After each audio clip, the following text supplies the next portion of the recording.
সুপ্রিয় সুধী সবাইকে আমন্ত্রণ জানাচ্ছি চ্যানেল এস এর আমাদের বিশেষ আয়োজন সুপারসেন কেবলস মুক্ত আলাপ অনুষ্ঠানে। দর্শক, আপনারা জানেন যে প্রতিটি পর্বে আমরা এক একটি বিষয় নিয়ে কথা বলে থাকি, বিশেষ করে বাংলাদেশের রাজনীতি অর্থনীতি সর্বশেষ বিষয় নিয়ে কথা বলে থাকি। আর এই কথা বলতে শুধু আমন্ত্রণ জানিয়ে থাকি অত্যন্ত প্রিয় মানুষদেরকে, যারা দেশকে এগিয়ে নেবার জন্য কাজ করছেন। তেমন দুজন প্রিয় মানুষকে আজ আমাদের এই স্টুডিওতে আমন্ত্রণ জানিয়েছি। আমাদের সাথে আছেন, আমার বাম পাশে আছেন জনাব ইসমাইল বকশী, বিশিষ্ট ব্যবসায়ী এবং বাংলাদেশ ইলেকট্রিক্যাল অ্যাসোসিয়েশনের সাবেক পরিচালক। জনাব ইসমাইল বকশী, আপনাকে স্বাগত জানাচ্ছি আমাদের বিশেষ আয়োজনে। জি, আসসালামু আলাইকুম। আপনাদেরকে ধন্যবাদ, চ্যানেল এসকেও ধন্যবাদ আমাদের তরফ থেকে, এবং আপনার মুক্ত আলাপের স্পন্সর সুপারসাইন, বাংলাদেশের একমাত্র প্রথম কেবল কোম্পানি, আমি তাদেরকেও ধন্যবাদ জানাচ্ছি। এমন এমন প্রোগ্রাম করে যেন তারা দেশকে আলোকিত করে। ধন্যবাদ। এবং আমার একেবারে ডানে আছেন ওয়াশিংটন প্রবাসী এবং বিশিষ্ট ব্যবসায়ী জনাব সাদেক মোহাম্মদ খান। জনাব সাদেক মোহাম্মদ খান, আপনাকেও স্বাগত জানাচ্ছি আমাদের বিশেষ আয়োজনে। আপনাকেও ধন্যবাদ এবং চ্যানেল এসকেও ধন্যবাদ। জনাব ইসমাইল বকশী, আপনাকে যে আজকে অনুষ্ঠানে আলোকপাত করতে চাচ্ছি, আজকে আমাদের প্রতিপাদ্য বিষয় হচ্ছে যে সংকটে বাংলাদেশ, অর্থনৈতিক সংকট বলেন, রাজনৈতিক সংকট বলেন, সব থেকে সংকট চলছে এবং সে সংকট উত্তরণের পথ কি, সেই বিষয়গুলো নিয়ে আমরা আলোচনা করব।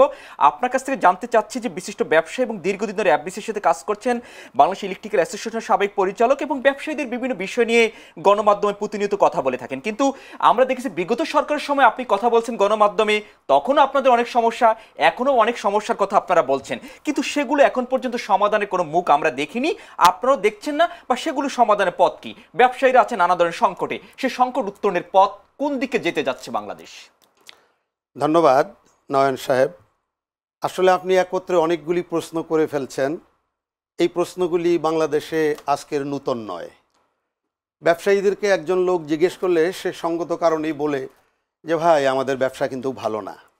এটা যেমন একদিকে আমরা চিরজীবন বলে আসি, আবার এ কথাও সত্যি, ব্যবসা দিন দিন এতটাই কম্পিটিটিভ এবং এতটাই দুর্ভোগের পথে পড়ে যাচ্ছে, যেটা বর্ণনা করলে আপনার হয়তো এই 60 মিনিট বা 45 মিনিটে কোনোভাবেই কাভার হবে না।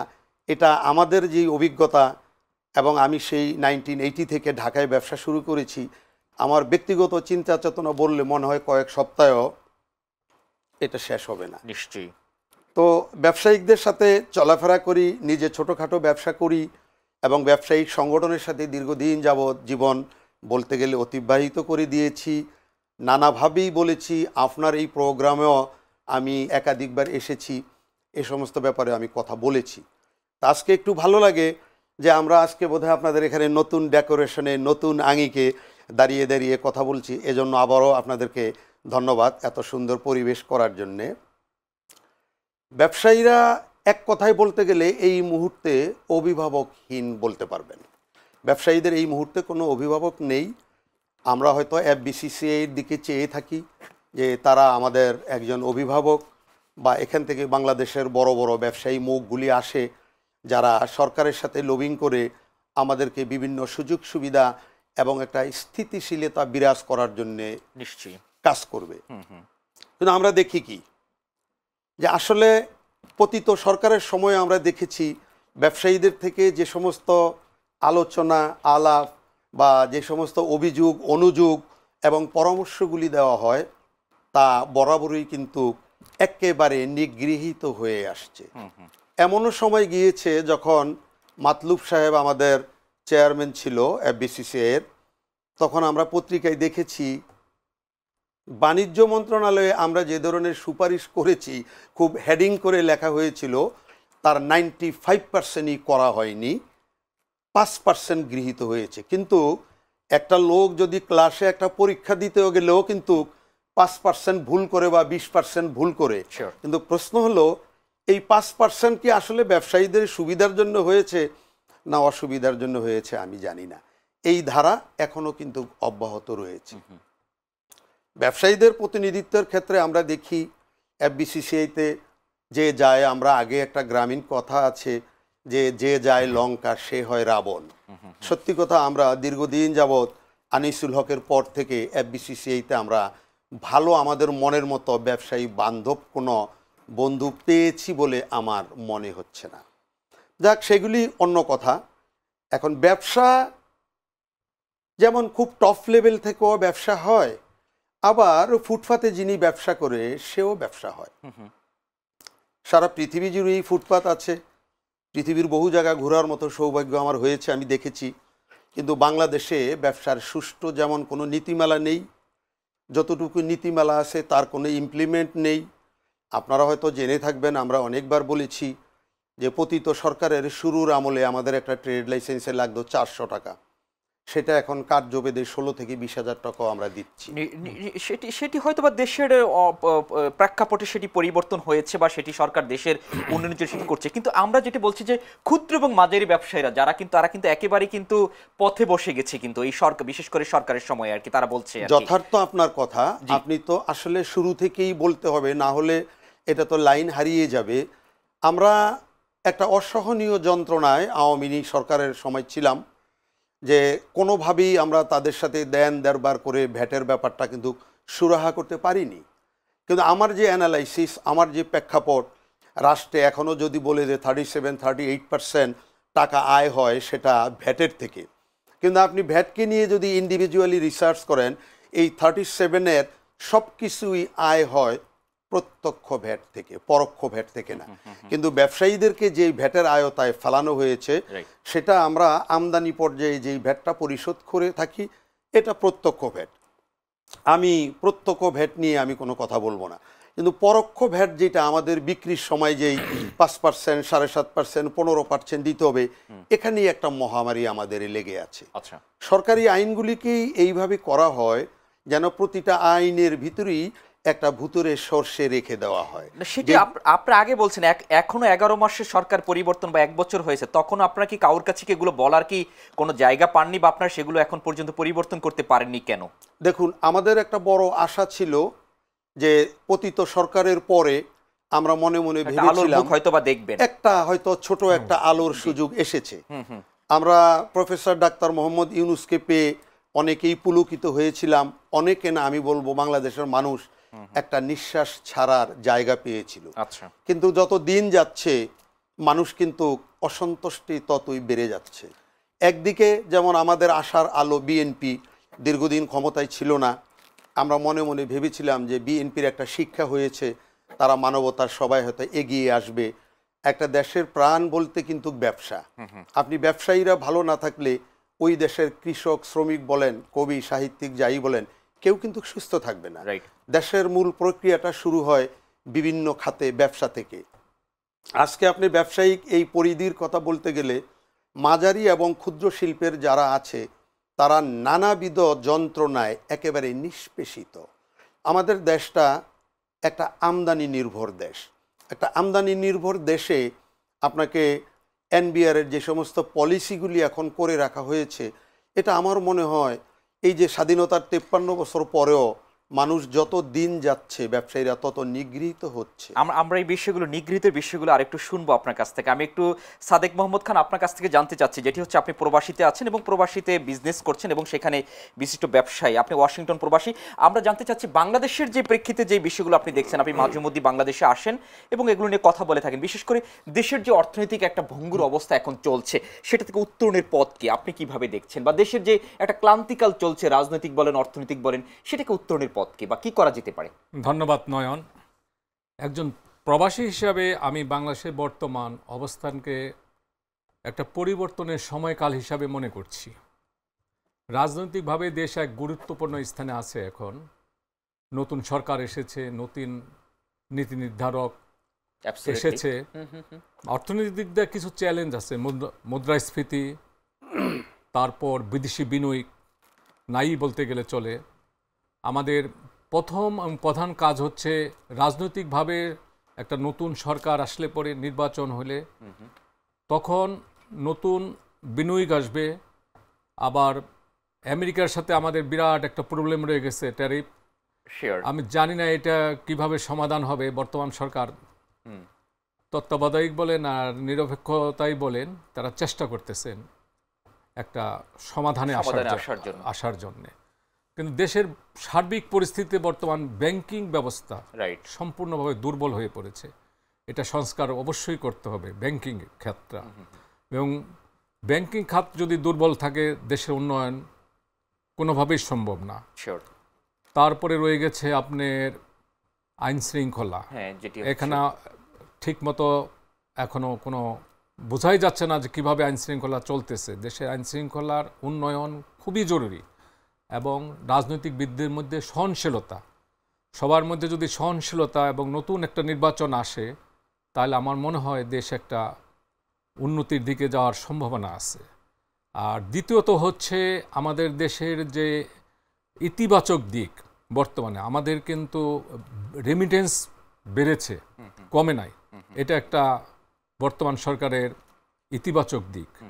এবং আরেকটা দিক ইতিবাচক হচ্ছে আমাদের দেশের যে আপনার রেমিটেন্সটা ঠিকভাবে আমাদের সমাজের কাজে লাগতেছে কিনা, সমাজ উন্নয়নের রেমিটেন্সটা ঠিকভাবে ডিস্ট্রিবিউশন হচ্ছে কিনা, সেদিকে আমাদের নজর দেওয়া উচিত।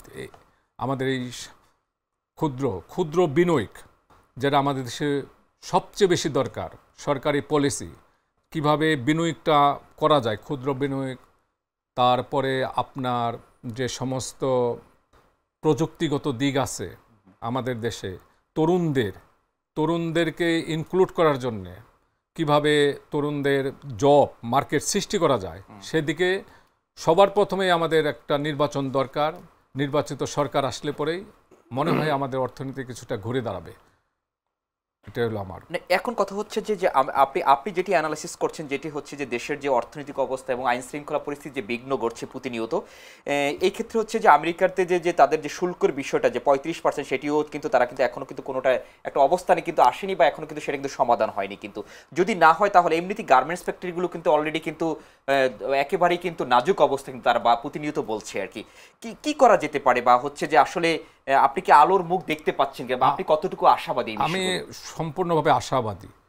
আমাদের যে প্রধান সরকার এক্সিকিউটিভ ডক্টর মোহাম্মদ ইউনূস সাহেব, আমার মনে হয় ওনার একটা আন্তর্জাতিক সুনাম আছে।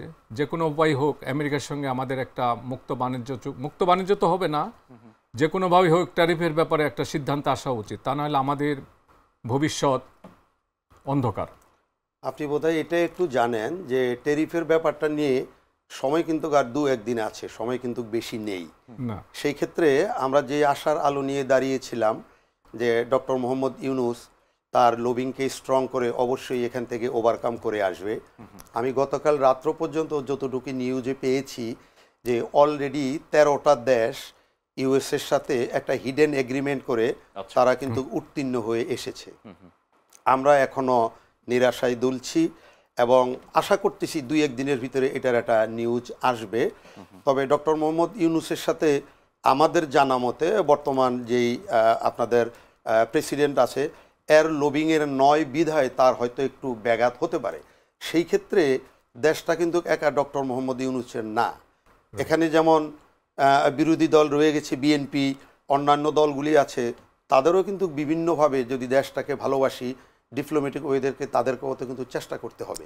কিন্তু আমরা ইতিমধ্যে কি দেখছি, এর আগে যেমন আওয়ামী লীগ সরকার এসেছিল, আমাদের তো বয়স হয়ে গেছে, আমরা দেখি তখন কিন্তু রাষ্ট্রীয় অনেক কাজে কিন্তু বিএনপি অসহযোগিতা করেছে। ঠিক একই জিনিস আবার পুনরাবৃত্তি হচ্ছে। এখন যেমন তত্ত্বাবধায়ক সরকার আছে, বিএনপির জন্য আমরা হবু আশা করছি যে আল্লাহর রহমতে বিএনপি পরবর্তী সরকারে আসবে।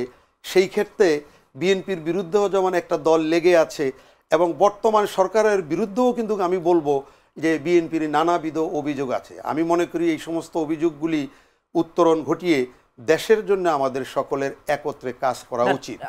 আমাদের লবিংটা যদি আমেরিকায় জোরালো না হয় তাহলে এই বড় ধরনের ধাক্কা থেকে কিন্তু আমরা উঠতে পারবো না। সেটি আমরা জানি, কিন্তু কথা হচ্ছে যে এখন আমাদের উত্তরণের পথও আমাদের খুঁজে বের করতে হবে। সাদেক মোহাম্মদ খান, সেটি হচ্ছে আপনি প্রযুক্তিগত দিকটি বলছেন যে প্রযুক্তি ক্ষেত্র বাংলাদেশ অনেক পিছিয়ে রয়েছে এবং সেখানেও আমাদের নজর রাখা দরকার এবং হচ্ছে যে জব মার্কেট তৈরি করা দরকার আর কি। তো সেক্ষেত্রে বেকারত্ব কিন্তু দিন দিন বাড়ছে, কিন্তু এক্ষেত্রে কি করা যেতে পারে আর কি, আপনি কি মনে করছেন? বাংলাদেশকে বেশি গুরুত্ব দিতে হবে মানব সম্পদ উন্নয়নে, বিশেষ করে শিক্ষা এবং দক্ষতা বৃদ্ধির দিকে তরুণদের। কারণ ভবিষ্যতে বিশ্ব প্রতিযোগিতায় টিকে থাকতে হলে শুধু ডিগ্রি নয়, দরকার বাস্তব দক্ষতা, চিন্তা শক্তি এবং সমস্যার সমাধানের জন্য বাস্তব এবং আমাদের সমাধানের ক্ষমতা। আমাদের তরুণদের যদি শিক্ষিত, উদ্ভাবনী এবং দায়িত্বশীল হয়ে গড়ে তোলা যায়, তবে বাংলাদেশ উন্নয়নশীল দেশ না, বিশ্ব দরবারে বাংলাদেশ একদিন নেতৃত্ব দিতে পারবে, এটা আমার ধারণা। কিন্তু সেটি হচ্ছে যে আমরা তো যেভাবে আগানোর কথা সেগুলো তো আমরা তো সেভাবে আগাতে পারছি না। আমরা স্বাধীনতার পর থেকে আমাদের যেভাবে হচ্ছে প্রযুক্তিগত, বিশেষ করে হচ্ছে যে যেই প্রযুক্তিগুলো আমাদের দরকার সেগুলো কিন্তু আমরা কিন্তু এখন পড়তে পারিনি। তা আমাদের পরে অনেকগুলো দেশ কিন্তু প্রতিষ্ঠিত হয়ে কিন্তু তারা কিন্তু অনেক দূর এগিয়ে গিয়েছে, কিন্তু আমাদের হচ্ছে যে দক্ষতা এবং উন্নয়নমূলক যে কাজগুলো সেগুলো কিন্তু আমরা পিছিয়ে রয়েছি। তার জন্য কি করা যেতে পারে আর কি? আপনার ওয়াশিংটনের সাথে বা আমেরিকার সাথে মিলিয়ে যদি আমরা বলি যে সেখানে কোন দিকটিকে সবচেয়ে বেশি গুরুত্ব দেওয়া হচ্ছে? সবচেয়ে বেশি গুরুত্ব দিতে হবে আপনার অর্থনৈতিক স্বাবলম্বী হইতে হলে আমাদের সবচেয়ে বেশি মনোযোগ দিতে হবে স্থানীয় উৎপাদন এবং উদ্যোক্তা তৈরি করা। এই উদ্যোক্তা এবং স্থানীয়ভাবে যদি আমরা উৎপাদন করতে পারি তবেই আমাদের রপ্তানি বেড়ে যাবে, আমদানি কমে যাবে, তখনই দেশের উন্নয়ন ধীরে ধীরে ধীরে ধীরে আমরা উন্নয়নের দিকে যেতে পারবো। এবং আমাদের ভবিষ্যতে নির্ভর করতেছে রাজনৈতিক সহনশীলতা। হ্যাঁ, রাজনৈতিক সহনশীলতার উপরে আমাদের ভবিষ্যৎ নির্ভর করে। এই হানাহানি মারামারি নির্বাচনের পরে যদি আমরা রাজনৈতিক সহনশীলতা এবং সবাই মিলে দেশকে গড়তে পারি, আমাদের দেশ উন্নতি চরম শিখরে হবে, আমি আশা রাখি। যেটি হচ্ছে আইন শৃঙ্খলা পরিস্থিতি যেটি বিঘ্ন ঘটছে, ইসমাইল বকশী বলছিল সেটি কিন্তু সমাধানের কিন্তু আমরা কোনো পথ এখন পর্যন্ত খুঁজে পাইনি, বা সেটি কিন্তু প্রতিনিয়ত কিন্তু আরো বেশি থেকে বেশি প্রকট আকার ধারণ করছে, মব সৃষ্টি থেকে শুরু করে সবকিছু। দেখুন, মব কথাটা অনেক পুরনো, যদিও বাংলাদেশে এটা নতুন, এই গত 11 মাসে খুব বেশি আকারে ধারণকৃত হয়েছে। কিন্তু প্রশ্ন হলো মব কারা করে? মব তো আজকে যারা উদীয়মান বিএনপি তারাও যেমন মব করে, আওয়ামী লীগও মব করে, আবার মাঝে মধ্যে আমরা পত্রপত্রিকা দেখি এনসিপি মব করে। আবার আইন শৃঙ্খলা বাহিনীর কথা যদি আপনি বলেন, আমেরিকার মতো এত সুন্দর দেশ, এত দক্ষ দেশ, এত সুন্দর যে স্ট্রাকচার, তাদের ভিতরেও যদি আপনি 1 মিনিট কারেন্ট না থাকলে দেখা যায় শত শত খুন হয়ে যায়। গতকালও একজন পুলিশকে আমি নিউজে দেখলাম যে আমেরিকাতে নিউ ইয়র্কে গুলি করে মারা হয়েছে। কিন্তু এই দেশে এই রাষ্ট্রীয় হানাহানির কারণে যেভাবেই হোক পুলিশদেরকে রাজনৈতিকভাবে ব্যবহার করে কম বেশি 2 কোটি মানুষ কিন্তু পুলিশকে মারার পিছনে জড়িত ছিল। সেই ক্ষেত্রে পুলিশেরও কিন্তু একটা মান অভিমান রয়েছে। পুলিশ আপনি যত খারাপই হোক এবং তারা যত ধরনের ক্যারেক্টারলেস হোক, ঘুষ খাক, যেটাই করুক, দিন শেষে কিন্তু পুলিশ ছাড়া কোনো স্টেট চলে না। এখন আমরা তো ডক্টর ইউনূসের এই মিনিস্ট্রি থেকে আমরা আশা করেছিলাম যে পুলিশদেরকে অনেক ধরনের সুযোগ সুবিধা এবং তাদেরকে অনেক ধরনের কাউন্সেলিং দিয়ে একটা প্রপার জায়গায় আনবে, কারণ তারা একটা বড় ধাক্কা খেয়েছে। কিন্তু আমরা কিন্তু সেটা দেখিনি। প্রথমেই আমাদের যে এখন বর্তমান পাটমন্ত্রী ওনারা শাখাওয়াত হোসেন সাহেব, সম্ভবত উনি বর্তমান নৌ পরিবহন মন্ত্রী, উনি আপনার স্বরাষ্ট্রমন্ত্রী হিসাবে আসলেন। ওনার বিতর্কিত কিছু কথার কারণে কিন্তু উনি বেশি দিন থাকতে পারলেন না। এখন যে জেনারেল আসছেন উনি আছে, ঠিক আছে, ভালো লোক, ভদ্রলোক, জেন্টেলম্যান, আমরা বিশ্বাস করি। কিন্তু যতটুকু ওনার করার আমি বলবো ততটুকু উনি করতে পারছেন না। আপনি বিপরীত দিকে দেখেন, বাংলাদেশ সেনাবাহিনী বাংলাদেশের যেটা গর্ব, আমরা বিভিন্ন দুর্যোগে এই বাহিনীটা কাজ করে এবং বিভিন্ন সময় আমরা দেখেছি সরকারি এই সমস্ত অপকর্ম থেকে কিন্তু এই দলটা, এই বাহিনীটা এসে কিন্তু দেশের উত্তরণ ঘটিয়েছে। কিন্তু এখন চলতেছে কি, এখন বোধহয় বিশেষ ক্ষমতায় একটা ম্যাজিস্ট্রেসি দেওয়া সময় চলছে আপনার এই সেনাবাহিনীকে। কিন্তু কয়জন সেনাবাহিনী মাঠে কাজ করছে আপনি বলুন তো? সেনাবাহিনীর কাছে গেলে আপনার প্রতি যে অন্যায় অত্যাচার হবে তার একটা টোটাল লিখিত তাদেরকে দিতে হয়। দেখা যায় যে গোপনে সেটাও ফাঁস হয়ে যায়, কোন লোকে এই লিখিতটা দিল তার নাম সহ ফাঁস হয়ে যায়, তখন সে একটা তার নিজের জীবন নিয়ে এটা ঝুঁকিতে পড়ে। আপনি বলছেন কি তাহলে সেনাবাহিনীর উপর মানুষের যেটুকু আস্থা ছিল বা যেটুকু তাদের কাছে যে সহায়তা পাওয়ার কথা ছিল সেইটুকু থেকে বঞ্চিত মানুষ পাচ্ছে না। সেনাবাহিনীর প্রতি মানুষের যে শ্রদ্ধাবোধ আছে সেটা আমি বলবো এই সময়টায় অনেক দুর্বল হয়ে গিয়েছে এবং তাদের দেশের জন্য যতটুকু অ্যাক্টিভিটিস ক্ষমতা পেয়ে করা উচিত ছিল এবং সেটা তারা করছে না। আপনি দেখুন, গতকালও আমি আজকে দেখেছি চিটাগংয়ের একজন কেন্দ্রীয় নেতাকে বিএনপির নেতাকে বিএনপির এক লোক ছুরি মেরে গলার একদম রক কেটে ফেলছে, যেটা বিভিন্ন পত্রপত্রিকা এবং সোশ্যাল মিডিয়ায় খুব বিশেষ করে আজকে ভাইরাল হয়েছে। বিএনপি এত বড় একটা দল, 5 তারিখের পর থেকে আমি তো বলবো অঘোষিতভাবে 10টা তাদের দখলে চলে গিয়েছে, কিন্তু তারা কি তাদেরকে কোনো কন্ট্রোল করতে পেরেছে? কিন্তু এই দল যদি কন্ট্রোল করতে না পারে, মানুষের আশা আকাঙ্ক্ষা কোথায় যাবে? আমরা তো এতিম হয়ে যাচ্ছি এই দেশটায়। এবং আমি বলবো যে এই রাজনৈতিক দুর্বৃত্তায়ন যতদিন পর্যন্ত না যাবে, ততদিন পর্যন্ত আপনি বিনিয়োগের চিন্তা করেও লাভ নেই। এবং যে উন্নয়ন যাবেন, লেখাপড়া, আপনি লেখাপড়ার কথা বলেন, আমাদের ইউনিভার্সিটিগুলি থেকে আমরা প্রায় দেখি অদৃশ্য হয়ে গেছে যে নিরপেক্ষ একজন ভিসি নিয়োগ দিবে। আপনি দেখুন সেই আওয়ামী লীগের প্রথম আমল থেকে শুরু করে এই পর্যন্ত যত ছিল, আওয়ামী লীগ বলেন, বিএনপি বলেন, জাতীয় পার্টি বলেন, প্রত্যেকটা আমলেই ভিসি হতে হবে একজন সরকারের মনোনীত এবং কেন এটা হবে?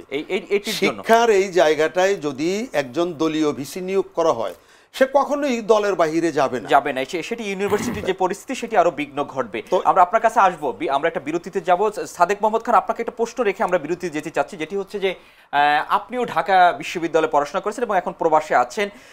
বাংলাদেশকে নিয়ে অনেক স্বপ্ন দেখছেন যে এই দেশটি ভালো থাকুক এবং এই দেশের সাথে আপনাদের মমত্ব রয়েছে এবং গভীর সম্পর্ক রয়েছে। সেটি হচ্ছে যে আমরা এখন পর্যন্ত কিন্তু যেই বিষয়টি দেখার কথা, যে স্বপ্ন এবং সম্ভাবনা, সেটি কিন্তু আমরা লক্ষ্য করছি না। আপনাদের সময়ের এখনকার সময়ের কতটুকু তফাৎ রয়েছে, সেই বিষয়গুলো আপনার কাছ থেকে শুনবো। একটা ছোট বিরতিতে যাবো। তার আগে প্রিয় দর্শক, আমরা যাবো সুপারসেন কেবলসের সৌজন্যে ছোট্ট বিরতিতে। থাকুন আমাদের সাথে, ফিরছি একটু পরেই।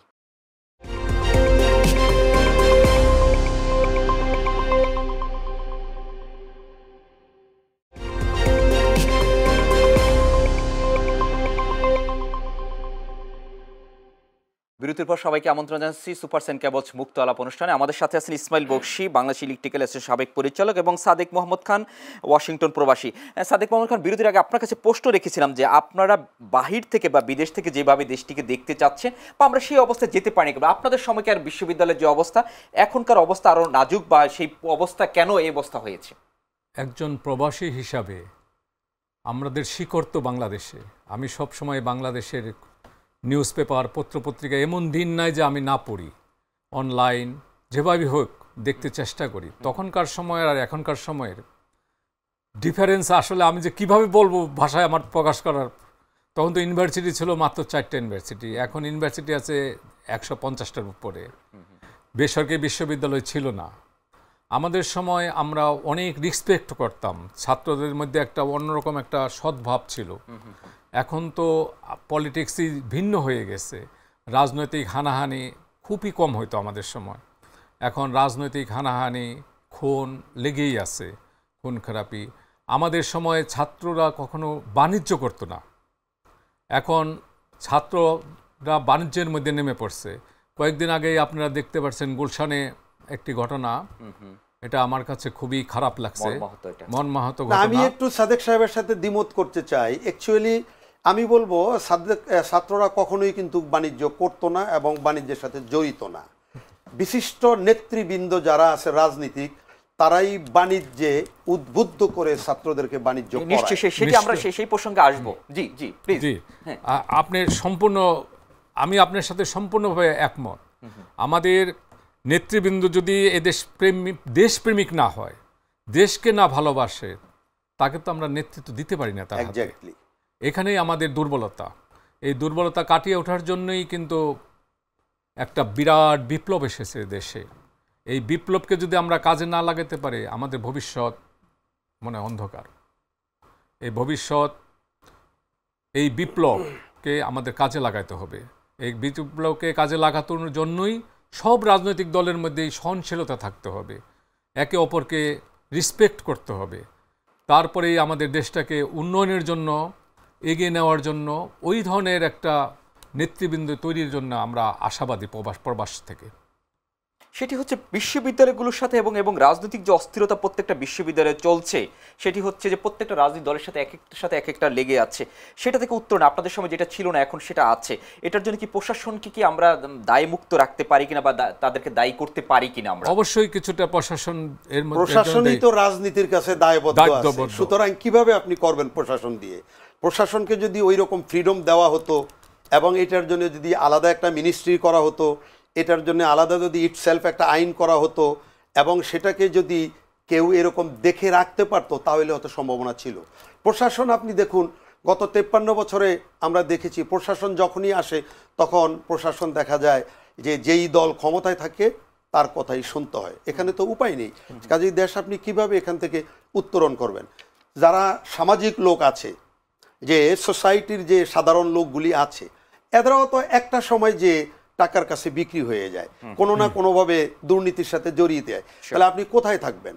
আপনি দেখুন 300 আসনে যদি নির্বাচন হয়, আপনি 300 আসনের ভিতরে কম বেশি দেখা যাবে যে 290টা আসনের ভিতরে ব্যবসায়ীরা আপনার এই অ্যাসেম্বলিতে যায়। তো ব্যবসায়ীরা যখন সংসদে যাবে, ব্যবসায়ীরা কি ব্যবসা রেখে আপনার এই সোসাইটির দিকে তাকাবে? বলুন। এগুলিকে আপনার কড়া ভাষায় বলতে গেলে সেই আমাদের পুরনো জীবন থেকে আবার শুরু করা উচিত। এখানে আপনি যখন নির্বাচিত লোক দিবেন, নির্বাচিত যারা হবে তাদের জন্যে নির্বাচন কমিশন থেকে ক্রাইটেরিয়াগুলিকে স্ট্রং করা উচিত। আমরা সেই সুশীল সমাজের সুশীল লোকগুলিকে ধরে আনতে হবে, শিক্ষকদেরকে ধরে আনতে হবে, মুরব্বীদেরকে ধরে আনতে হবে। হ্যাঁ, ব্যবসায়ীরাও থাকবে। কোন ব্যবসায়ী? যেই ব্যবসায়ী পরিচ্ছন্ন আছে, নিশ্চয়ই খুঁজলে এমন ব্যবসায়ী পাওয়া যায় না। সুশীল যারা আগে ছিল বা যারা এখনো আছে তারা কতটুকু এই বিষয়ে হস্তক্ষেপ করছে আপনি কি মনে করছেন সাদেক? সুশীল সমাজ আসলে আমাদের তো সবার অভ্যুত্থানের কথা বলছেন, অভ্যুত্থানের পর তাদেরকে আরো বেশি এই বিষয়ে মনোযোগী হওয়া দরকার ছিল, কিন্তু সেভাবে তাদেরকে কিন্তু পাইনি কিন্তু এখন পর্যন্ত। না, একটি এদেশে সুশীল সমাজ আর ভাই যেটা বলেছে, একটা অবাধ সুষ্ঠু নির্বাচন দিতে হবে দেশে। অবাধ সুষ্ঠু নির্বাচন যদি হয় এবং রাজনৈতিকবিদরা যদি জনগণের স্বার্থ দেখে নিজেদের স্বার্থ এবং দলীয় স্বার্থের ঊর্ধ্বে ওঠে, তাহলে আমাদের দেশের একটা ভবিষ্যৎ আছে। এক্স্যাক্টলি। আপনি দলীয় এবং নিজের স্বার্থের ঊর্ধ্বে উঠে জনগণের স্বার্থে কাজ করতে হবে। আচ্ছা, নেক্সট নির্বাচনে ভাই যে কথাটা বলেছে আমি তার সঙ্গে সম্পূর্ণ একমত। নির্বাচন কমিশন এবং বর্তমান সরকারের দায়িত্ব, সবচেয়ে বড় দায়িত্ব হচ্ছে একটা অবাধ এবং সুষ্ঠু নির্বাচন করা, যেখানে সঠিক নির্বাচিত হবে, নির্বাচিতরা যারা দেশকে সঠিক পথে এগিয়ে নিয়ে যেতে পারবে। আমাদের দেশে একটি বড় সমস্যা আছে, আমি এটা নিয়ে ইসমাইল বকশির কাছেও যাবো, যেটি হচ্ছে সাদেক আপনার কাছে প্রশ্ন রাখতে, যেটি হচ্ছে যে আমলাতান্ত্রিক জটিলতা বলে আমাদের দেশে একটি কথা প্রতিনিয়ত এবং হচ্ছে গত প্রায় 20-25 বছর আমরা এই বিষয়টি বেশি শুনে থাকি, যে আমলাতান্ত্রিক জটিলতা এবং আমলাদের কাছে সাধারণ মানুষও জিম্মি হয়ে যাচ্ছে। রাজনীতিবিদদের কাছে যেরকম জিম্মি, আমলাদের কাছে জিম্মি। এই আমলাতান্ত্রিক জটিলতাকে কিভাবে আমরা কাটিয়ে উঠতে পারি? আমলাতান্ত্রিক, এটা তো আপনার রাজনীতিবিদরাই আমলাতান্ত্রিক কাছে জড়িত, না আমলাতান্ত্রিকরাই রাজনীতিবিদদের কাছে? রাজনীতিবিদরা আমার বেশিরভাগই আমলাদের কাছে অনেক সময় আমরা দেখছি গত সরকারের সময় তারা বলছে যে আমলাদের কাছে তারা জিম্মি হয়ে আছে। আমাদের সংস্কারের পথে এগিয়ে যেতে হবে। সম্পূর্ণভাবে রাজনীতিবিদদের কাছেই দেশটাকে দিয়ে দিতে হবে, আমলাতান্ত্রিক হাতে না। আমলাতান্ত্রিকরা তো টেম্পোরারি, তারা আছে, রিটায়ার হয়ে গেলে চলে গেল। কিন্তু আমাদের দেশটাকে সম্পূর্ণভাবে রাজনীতিবিদদের হাতে, জনগণের হাতে দিয়ে দিতে হবে। জনগণের ভোটে নির্বাচিত যারা হবে তারাই দেশটা চালাবে। আপনার 50 বছরের মানে আপনার ওয়াশিংটনের সেই অভিজ্ঞতা থেকে আপনার কি মনে হচ্ছে যে আসলে এই দেশের ভবিষ্যৎ এবং হচ্ছে যে কোন দিকে যাচ্ছে এবং কি করা দরকার? আমার তো মনে হচ্ছে ভবিষ্যৎ খুবই ভালো হবে যদি সরকার ঠিকভাবে সঠিক একটা নির্বাচন দেয় এবং এদেশের জনগণ ভুল করবে না। এদেশের জনগণ সঠিক এবং সঠিক নেতৃত্বই বেছে নেবে। আমি একটু আমি একটু আপনাকে এই সাদেক সাহেবকে একটু ইন্টারাপ্ট করি। আসলে সংস্কার মাত্র 1 বছর হয়েছে। সংস্কারটা যে করবে, সংস্কারটা দেওয়ার মতো বা করার মতন সুযোগ কি আসলে ডক্টর মোহাম্মদ ইউনূসের এই সরকারকে দেওয়া হয়েছে? আমি ব্যক্তিগতভাবে বলবো যে দেওয়া হয়নি। বিভিন্ন ধরনের আওয়ামী লীগ বলেন, বিএনপি বলেন, জামায়াত বলেন, বিভিন্ন পার্টির বিভিন্ন উস্কানির মাধ্যমে একটা ভীত সন্ত্রস্ত পরিবেশ সৃষ্টি করে রাখা হয়েছে। সংস্কারটা কোথায় করবে? পৃথিবীতে আপনি হয়তো জেনে থাকবেন এমন বহু দেশ আছে যেখানে বিরোধী দল কোনোদিন ক্ষমতার স্বাদই পায়নি। আচ্ছা আচ্ছা, তারা তো জনগণের জন্য কাজ করে যাচ্ছে। কিন্তু আমাদের দেশের সংস্কৃতি হলো আমাকে আগে ক্ষমতায় বসতে হবে, ক্ষমতায় যেতে হবে, তারপরে সংস্কার আমি করি বা আরেকজনে করব। আবার ডক্টর মোহাম্মদ ইউনূস এক সময় তাকে 7 তালা 9 তালা সিঁড়ি বেয়ে আদালতে হাজিরা দিতে যেতে হতো এমন একজন বিশ্ববরেণ্য লোককে। আমরা তাকে একসময় সুদখোর বলতাম, অবাঞ্ছিত ব্যবসায়ী বলতাম, কিন্তু কালের পরিক্রমায় এবং জাতির একটা সময়ে কিন্তু তাকেই আমরা রাষ্ট্র ক্ষমতায় বসাতে হয়েছে। বসানোর পরে কিন্তু আমরা সত্যি ভালো একটা কিছু পেয়েছিলাম। যেমন পতিত সরকারের শেষ সময়ে আমরা যখন ব্যাংকে একটা আমদানি করতাম সাইফুল সাহেব, তখন আমাদের ব্যাংকে কোনো টাকা ছিল না। একটা এলসি খোলার জন্যে আমরা যারা ছোট ছোট ব্যবসায়ী, আমাদেরকে ব্যাংকে মাসকে মাস ধর্ণা দিতে হতো। এবং ডলারের যে ডিভ্যালুয়েশন, টাকার যে ডিভ্যালুয়েশন ডলারের সাথে, সেটাকে রোধ করার জন্যে আমরা 100 টাকার এলসি খুলতে গেলে 110 টাকা জমা রাখতে হতো। এইটা এক পর্যায়ে এমন অবস্থায় গিয়েছে যে 100 টাকার এলসি খুললে এই এলসি পরিপূর্ণ হয়ে আসার পর্যন্ত 20% আপনাকে বেশি দিয়ে করতে হবে। তার মানে দেশটার অধপতন, সেই সময় মুদ্রাস্ফীতি কত দ্রুত অবস্থায় ছিল। কিন্তু ডক্টর মোহাম্মদ ইউনূস আসার পরে, আমি যদি ভুল না হয়ে থাকে, আমাদের অর্থের যোগান অনেক চমৎকার হয়েছে এবং আমাদের যে হুন্ডি, টাকা পাচার, এটা অনেকাংশে কমেছে।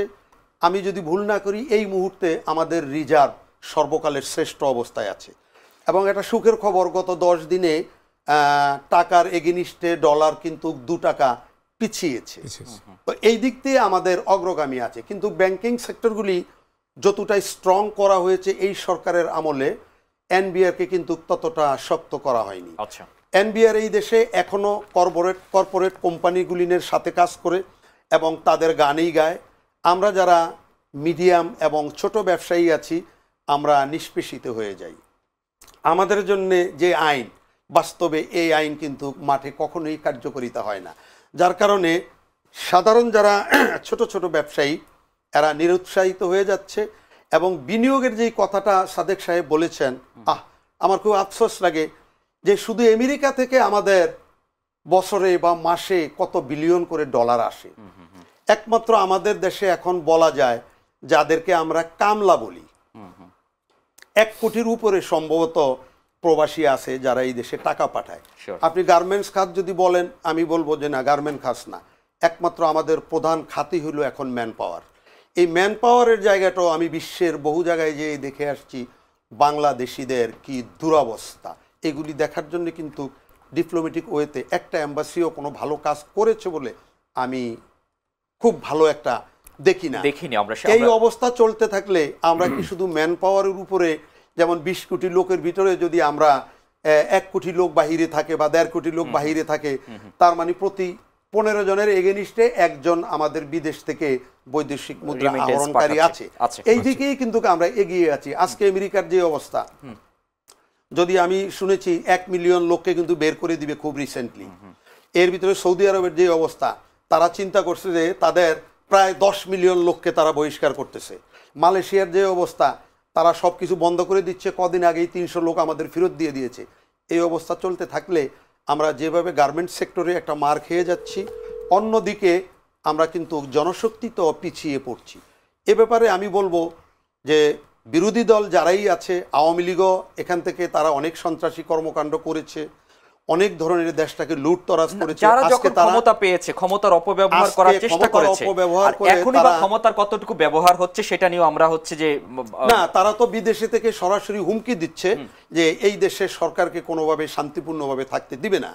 এবং কথা হলো, আজকে ডক্টর ইউনূসের সরকার আছে, কালকে এখানে বিএনপি আসবে। আমি মনে করি অবশ্যই গ্রামের লোক এবং সাধারণ লোক যারা আছে, বিএনপি ছাড়া অপছন্দের আমি অন্য কেউ, পছন্দের অন্য কেউ আছে বলে মনে করি না। বিএনপি আসলে কি আপনারা মনে করেন যে আওয়ামী লীগ বিএনপিকে ছেড়ে দিবে? কিন্তু এই ধরনের হানাহানি যদি থাকে, আমাদের দেশটায় মানে উন্নত হওয়ার আশাটা খুবই ক্ষীণ।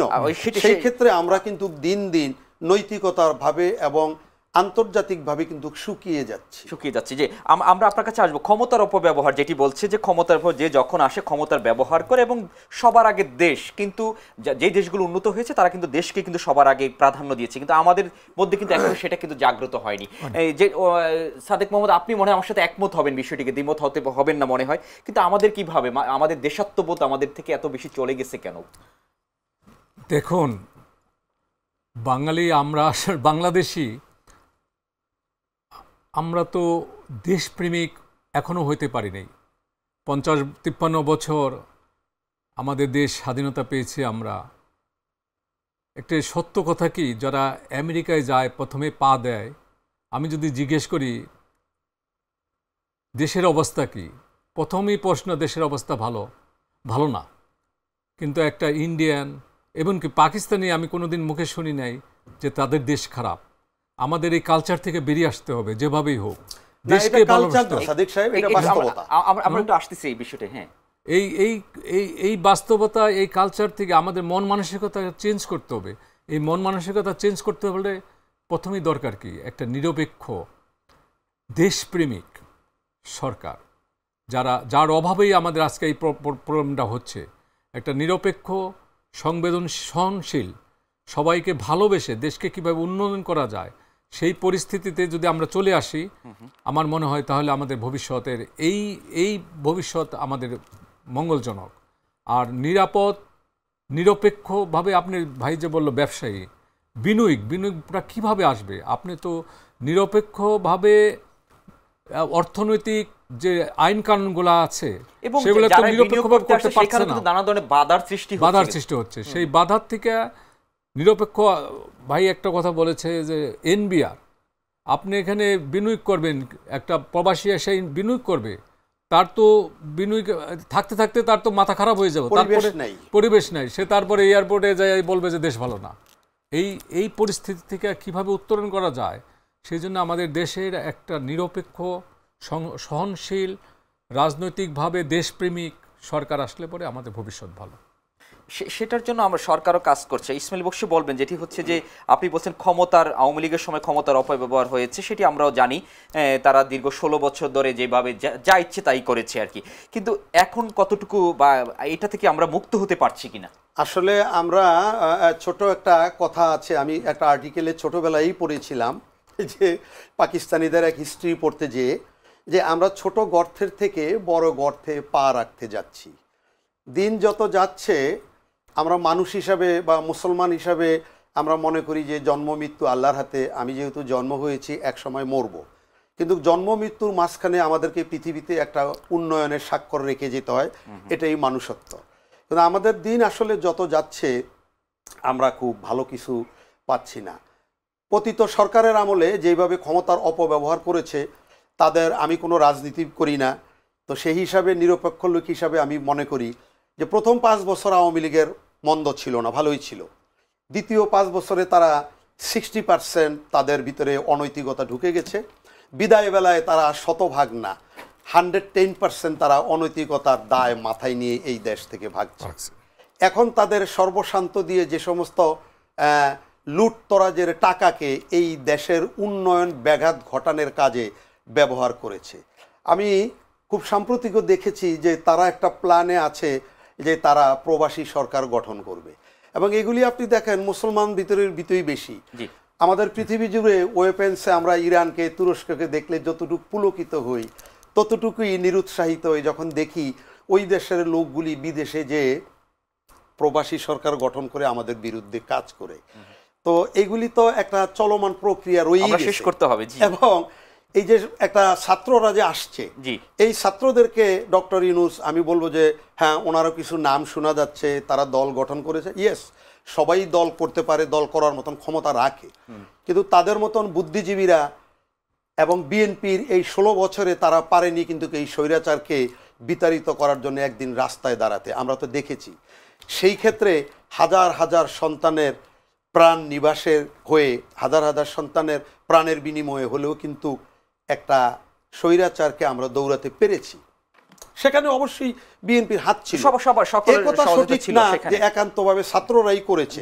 ছাত্ররা করেছে সবাইকে নিয়ে, কিন্তু এই ছাত্রদেরকে রাজনীতি না টেনে এনে তাদেরকে যদি আদর করে কোলে নিয়ে তাদেরকে উৎসাহিত পুরস্কৃত করে সাধারণ দলগুলিকে ক্ষমতায় এনে একটা রাজনীতি করলে, নির্বাচন দিলে সেটা আরো হানাহানি মুক্ত হতো।